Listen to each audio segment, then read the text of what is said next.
Лага е дека сум бил должен да присуствувам и лага е дека сум одбил да присуствувам. Да појаснам.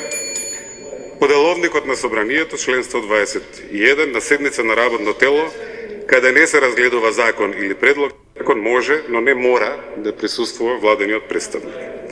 Значи јас ниту сум морал, ниту сум бил задолжен да присуствувам на работата на комисијата.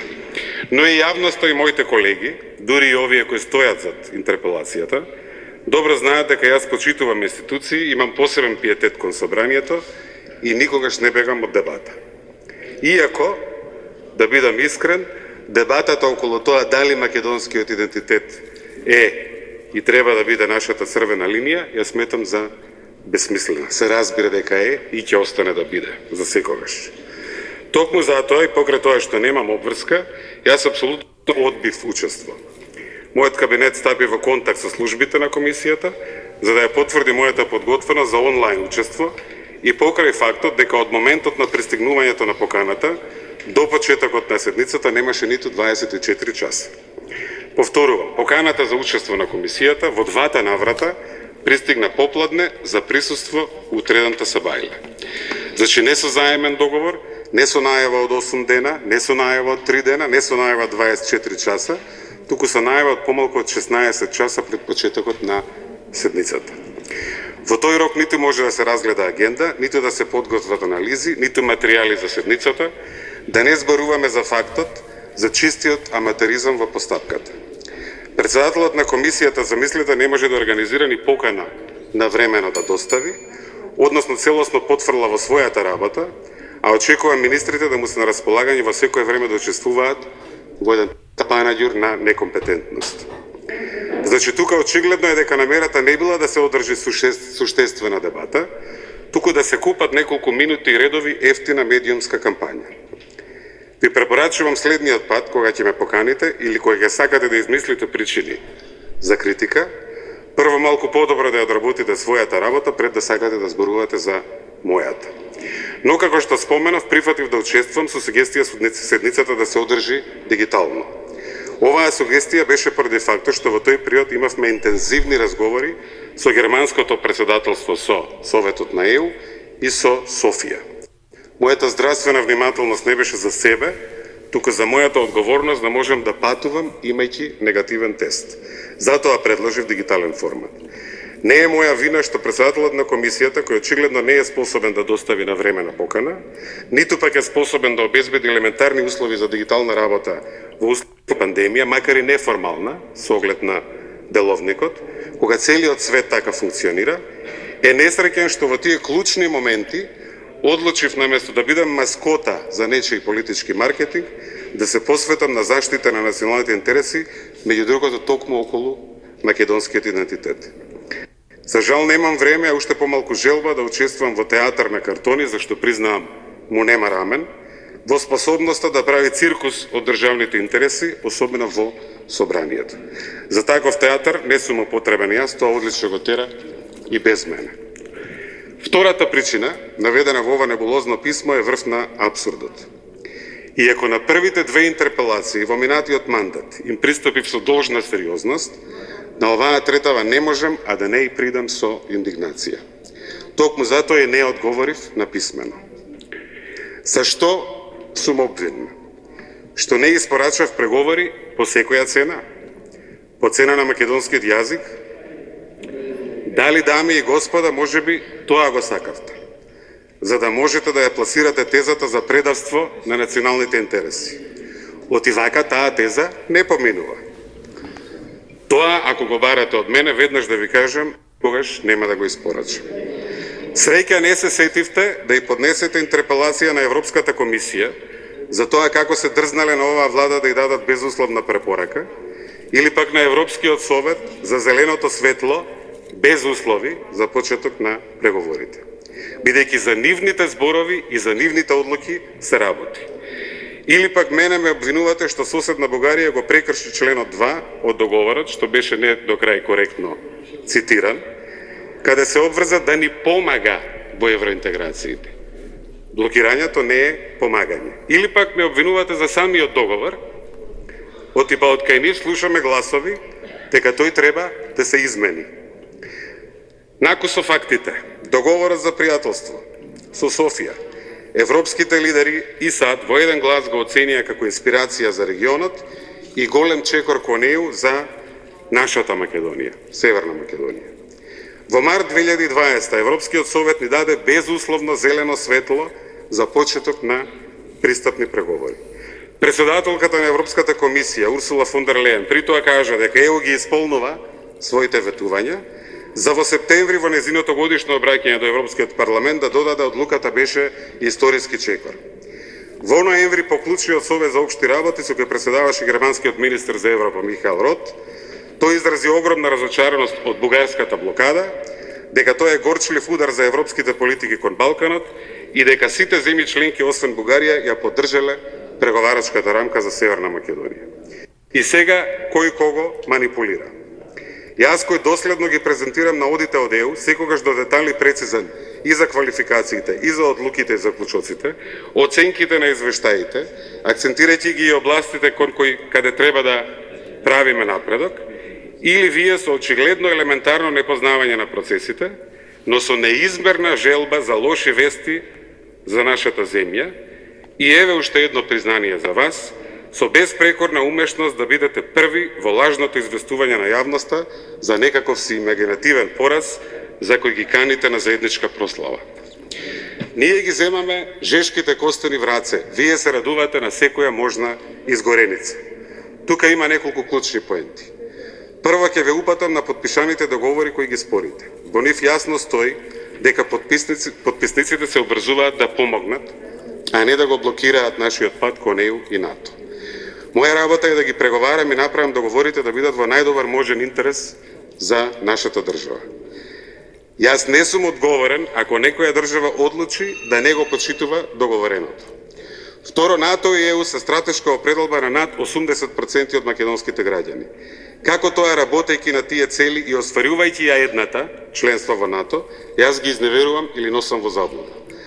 Не сум јас во заблуда, нити повеќе од 80% од граѓаните се во заблуда, нити целиот свет е во заблуда кога ја посочува нашата надворешна политика, како светол пример за тоа како треба да се решаваат отворени прашања. Во заблуда сте вие, изолирани, во мрачното самозалажување дека сопките на овој пат и саботажите на овие суштински процеси за нацијата некако ќе донесат политички поен плюс.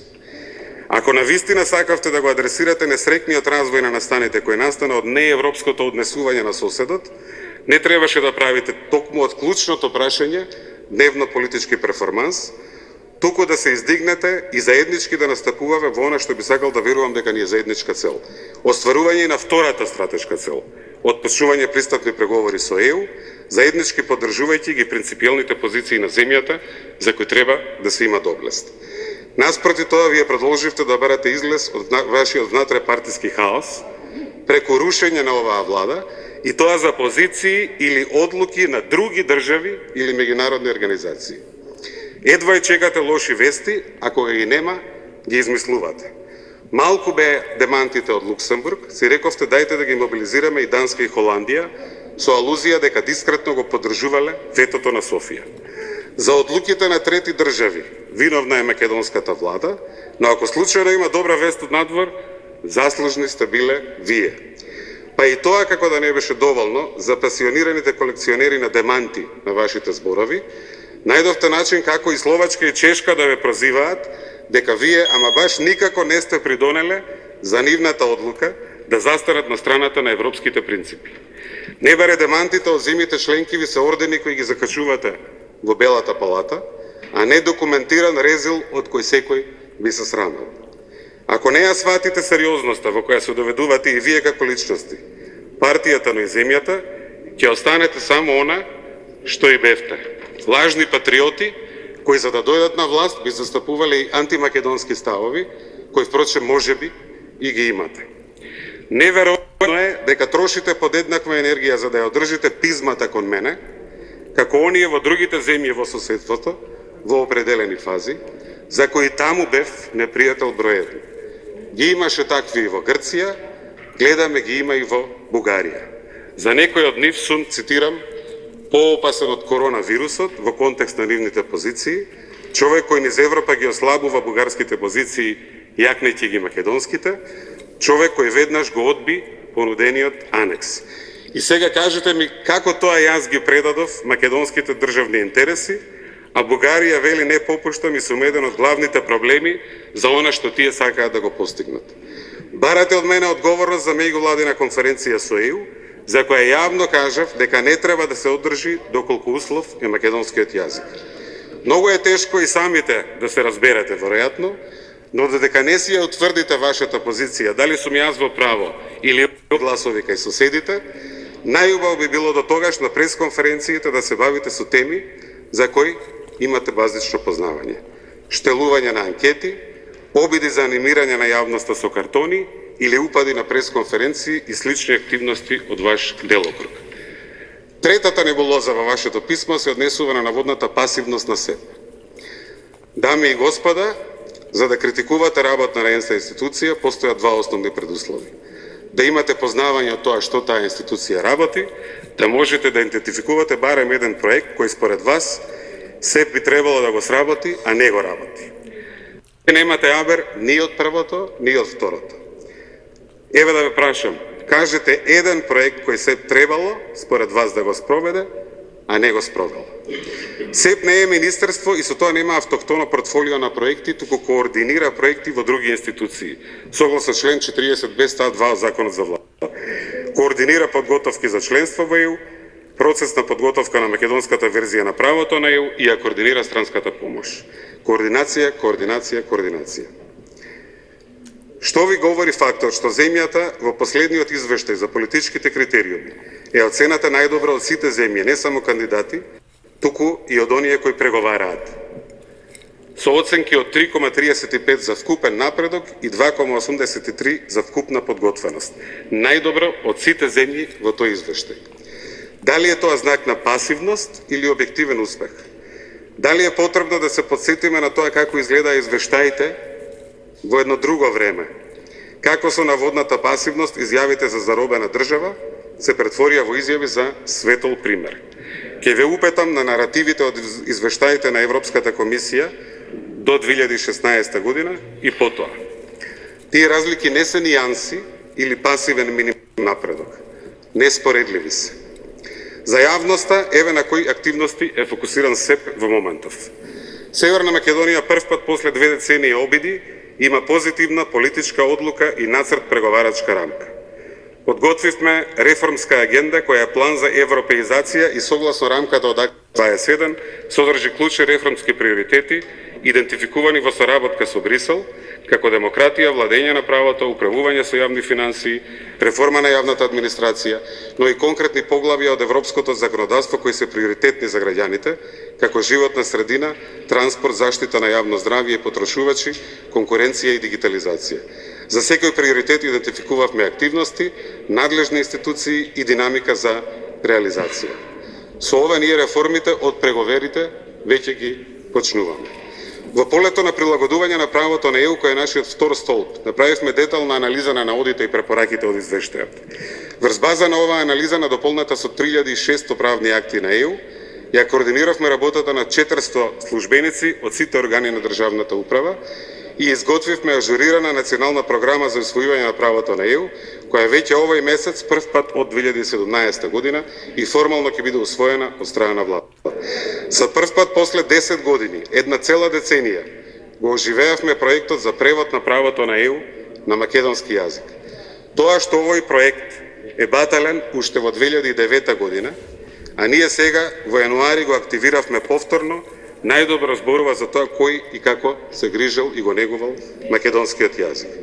За волја на вистината, вие не успеавте македонскиот јазик да го вратите во официјален документ на ЕУ, тој исчезна уште во далечната 2006 година, за да се врати лани во нацрт преговарачката рамка.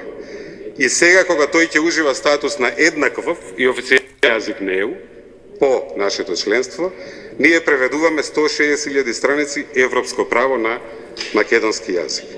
Преводот на Акито е најзначајниот и најобемниот проект воопшто реализиран во историјата на специализираниот превод во државата. Во последниот период 300 службеници координирани од СЕП работеа на програмирање на европска предпристапна помош за периодот до 2027 година ИПА-3. Зборуваме за над 200 милиони евра само за оваа и идната година. По проценка на релевантноста спроведена од страна на службите на комисија, сите предложени проекти преминаа во следната фаза, втора фаза проценка на зрелост. Значи, биле сработени добро. Од наградата за успешност што земјата ја доби од ЕУ, успеавме да обезбедиме поддршка за предпријатија кои беа погодени од COVID-19, поволни кредити со дел грант во износ од 40 милиони евра, кои веќе беа пласирани. 10 милиони евра грантови за самовработување и зголемување на вработувањето, 5 милиони евра за набавка на ургентна опрема за здравството и 5 милиони евра се исто така обезбедени за подготовка на зрели проекти. СЕП е координатор на финансиска и нефинансиска помош за време на пандемијата. Обезбедивме десеци тони помош во опрема за лична заштита и медицинска апаратура од над 20 држави од светот. Во октомври 2020 година беше најавен Европскиот и инвестицијскиот план за Западен Балкан. Се работи за амбициозен план на ЕУ од средствата од ИПА-3 да се искористат 9 милиарди за спроведување преку поддршка на инфраструктурни проекти во регионот. За прв пат по 2018 година СЕП ја ревидираше единствената листа на проекти, усвоена од Националниот инвестицијски комитет. Од оваа листа во овој период во следните недели ќе се поднесуваат апликации преку инвестицијската рамка за Западен Балкан. Понатаму во моментов имплементираме со индиректно управување 318,52 милиони евра согласно ИПА-2, ама ова се обемни проекти со многу детали и од денеска сме цел ден тука, ќе се обидам дел од нив да ги презентирам низ дискусиите. Ќе беше политички коректно да кажев дека очекувам конструктивна и демократска дебата, но јас сум за искреност во политиката и мислам дека денес, за жал, ќе имаме уште еден судир меѓу сејачите и растерувачите на магла.